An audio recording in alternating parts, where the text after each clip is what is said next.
Hello everyone, તો આજનો vlog એકદમ એક્સાઇટેડ રહેવાનો છે. તો જો સવારના પોરમાં હું થઈ ગઈ છું તૈયાર અને આવી ગઈ છું નીચે. જો હેર્સ કરવાના બાકી છે, પણ નીચે જો રસોઈ હું આવી ત્યાં સુધી તૈયાર જ હતી. ચણાનું શાક છે, ખીર છે.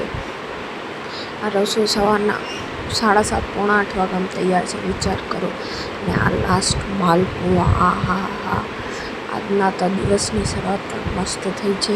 પણ સૌથી પહેલાં બધું કહીશું તમને, પણ સૌથી પહેલાં આપણે આપણું રૂટીન ફોલો કરી લઈએ. સૂર્યનારાયણને પાણી દઈ દઈએ, કેમ કે આપણે નાસ્તો કરવો છે.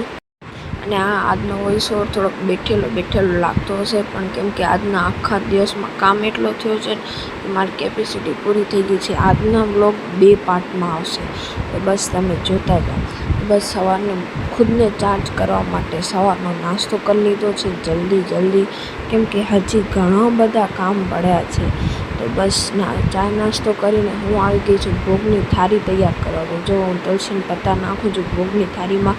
તો આજે છે ને અધિક માસ જે ચાલુ છે ને, એના લીધે અમારા ઘરે 56 ભોગની તૈયારી ચાલે છે.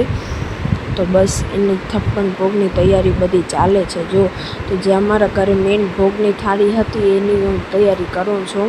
તો જો ભોગની થાળી થઈ ગઈ છે તૈયાર. ખીર, પૂરી, માખણ और ચણાનું શાક, માલપુઆ અને કેવું માખણ મિશ્રી. અને તેના વચમાં વાટકા ખૂટી ગયા અને રાયતા અને બુંદી ખૂટી ગઈ. તો મેં કીધું હાલો ઝપાટ પહેલાં એ જઈને હું લઈ આવું. તો એ લઈ આવીને ત્યાં કને આવીને હવે જો અમારો full and final decoration is ready. ને આ અમારા લાલા માધવ ક્યુટસા, એ કેવા લાગે છે. કાલ શુક્રવાર હતો ને, એટલે રેડ કલર પીવડાવ્યો છે એમને. આ ફ્રૂટની બાસ્કેટ, આગળ ફ્રૂટ, પંચામૃત ને આ બધી મીઠાઈ. આ હા હા, વાહ લાલા વાહ, આ તો રાજી થઈ ગઈ ભલા 56 ભોગ ખાઈને. તો બસ જો આ ટાઈપની કાંક અમે ડેકોરેશન કર્યો હતો. અને બધી પાસે જો મારા લાલા માધવ કેવા લાગે છે, તમને બધાને કમેન્ટ સેક્શનમાં કહેવાનું છે. અને આ જો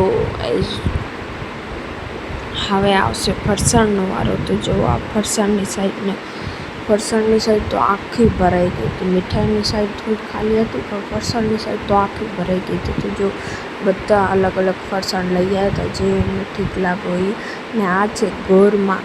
તો બસ તમે બધા દર્શન કરી લો. અને હવે બસ હું બેસું છું જમવા. તો જો ફરસાણ ને મીઠાઈ ને બધું લઈને હું બેસી ગઈ છું જમવા. સો ગાઈસ, આજ માટે એટલો જ. હું તમને મળીશ કાલે. રાધે રાધે.